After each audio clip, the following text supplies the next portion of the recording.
serait le plus à droite, un gars entre chaque enfant. J'essaie de donner les consignes de sécurité de sorte à ce que les gars ils prennent des dispositions maximales, quoi.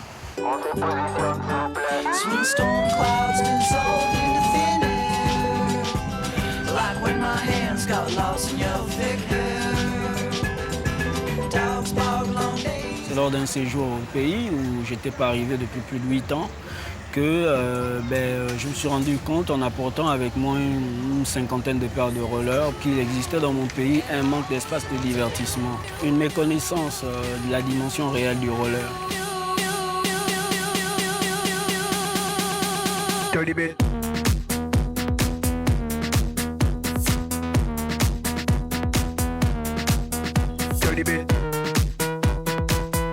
Et la plupart des actions que nous initions s'inscrivent dans la durée. Le marathon roller de Libreville, c'est un événement annuel. Nous avons initié la randonnée de Libreville, hebdomadaire, inspirée de la randonnée de Paris. Ce sont des événements fédérateurs qui, pour une période donnée, réunissent les populations. Et je vous assure que les associations ont un rôle déterminant à jouer dans nos sociétés. Notre société, c'est plus de 60% de jeunes.